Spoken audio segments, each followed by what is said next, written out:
सृष्टि के पालन करता भगवान विष्णु, उनके छठे अवतार भगवान परशुराम,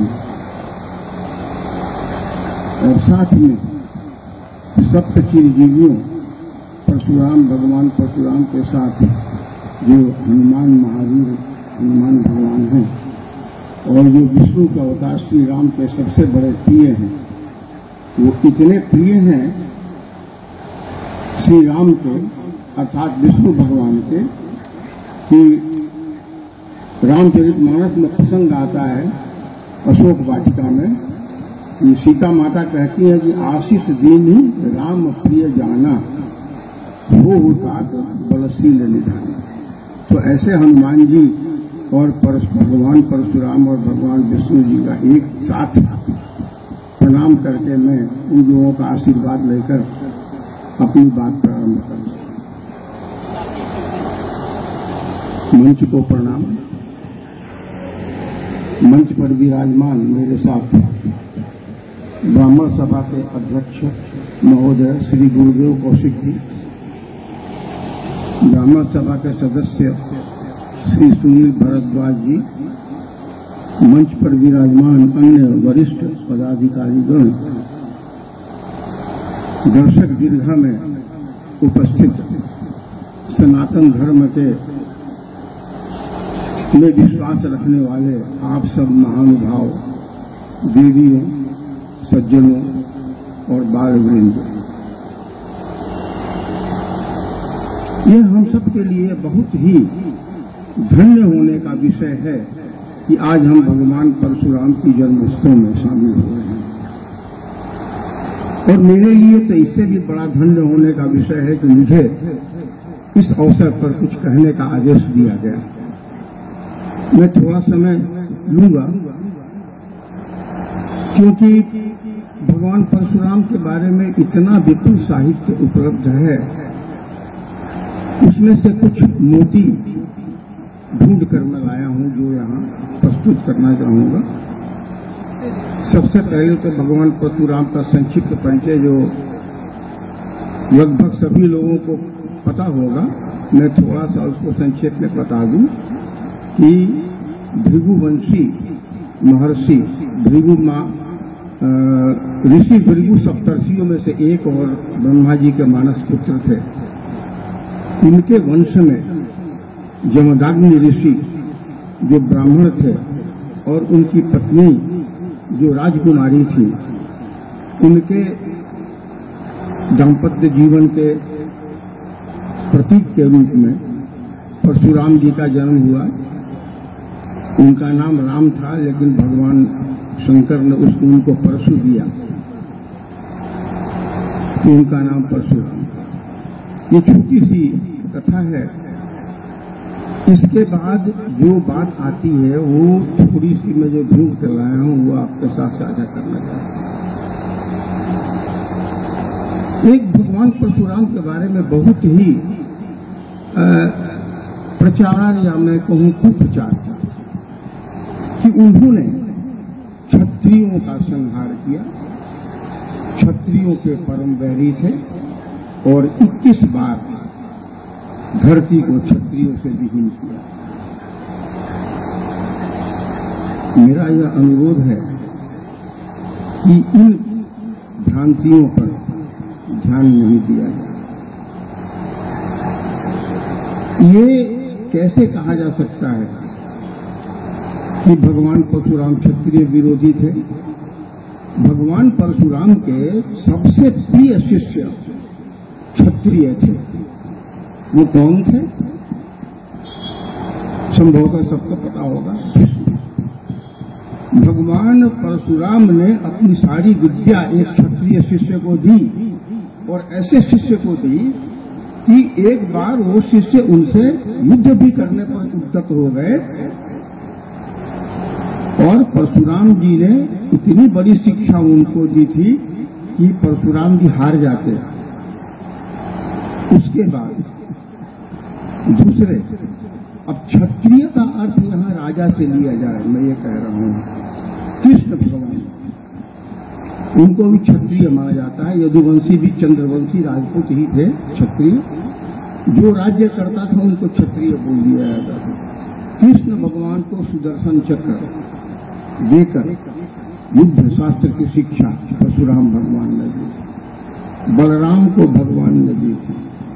और जब काशीराज की पुत्री 3 पुत्रियों का हरण करके भीष्म पितामह लेके आए थे, और बड़ी लंबी कथा है, तो अंबा राजकुमारी क्षत्रिय थी, उनकी सम्मान की रक्षा के लिए वो परशुराम जी के लिए युद्ध से ललकारा उन्होंने भीष्म पितामह। तो ये कहना सही नहीं होगा कि वो क्षत्रिय के शत्रु थे। एक कल्पना करें, मैं सबसे अनुरोध कर रहा हूं कि एक युवक जिसके पास विरासत में ब्राह्मण ऋषि का विद्या तेज मिला है और विरासत में क्षत्रिय माता का शौर्य और पराक्रम मिला है, जिसके एक हाथ में भगवान परशुराम का भगवान शंकर का परशु नामक अमोघ अस्त्र है और दूसरे हाथ में भगवान विष्णु का सारंग नामक धनुष है। उसके पिता को एक दिन एक आदत आई, घर में जाकर 21 घाव से छत विछत करके उनकी कामधेनु सरीखी गाय को फर करके ले आता। ऐसे पुत्र को क्या करना चाहिए? वही परशुराम जी ने किया। उन्होंने किसी क्षत्रिय का वध नहीं किया, उन्होंने एक ऐसे अनाचारी अत्याचारी का वध किया जिसने न केवल ये तो एक घटना थी कि वो जमदाग्नि ऋषि की गाय लेके आया, उसकी प्रवृत्ति यही थी कि ब्राह्मण को, वेदों को, धर्म को सबका नाश करो। क्योंकि क्षत्रिय में जो राजा होते थे, 90 राजा अगर अच्छे हैं तो उसमें 5 अत्याचारी अनाचारी भी हो जाते हैं। क्यों? ये नियम सृष्टि का। प्रभुता पाई काहि मद नाही, तुलसीदास जी ने कहा है। अरस्तु ने कहा है power corrupts, absolute power corrupts absolutely. Vishnu Sharma ने नीति शास्त्र में कहा है यौवनम धन संपत्तिम प्रभुत्वम अविवेकता एककम अपि अनर्थाय किम यत्र चतुष्टयम। वो जो राजा हो गया, युवा भी है, धन संपत्ति भी है, प्रभुता भी है। और मैं आगे आपको बताऊंगा कि सतयुग में क्यों विष्णु भगवान के ज्यादा अवतार हुए, कलयुग में कम हुए। अभी समय मुझे दें आप।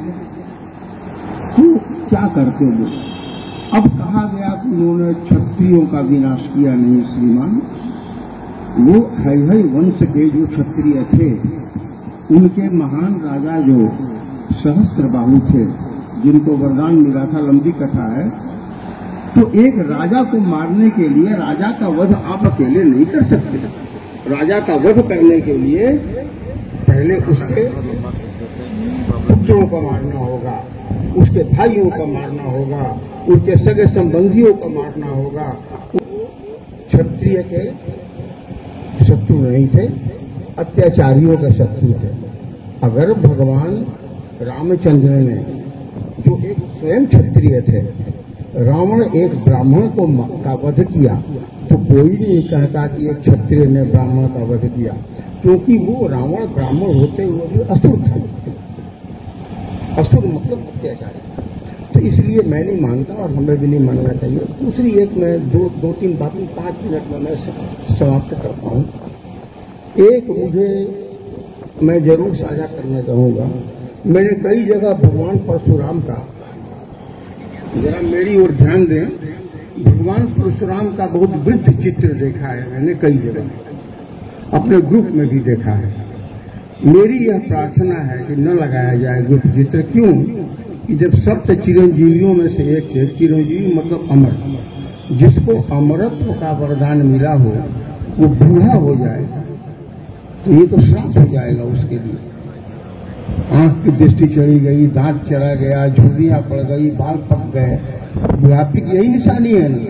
तो जो इसको अमरत्व का वरदान है उसको अजर होने का भी वरदान होता है। सीता माता ने महावीर जी को दिया था कि अजर अमर गुण निधि सुत हो। तीसरी बात मैं संक्षेप में ये कहूंगा कि अवतार जो विष्णु भगवान के अवतार हैं ये पहले ही निश्चित कर दिए गए थे।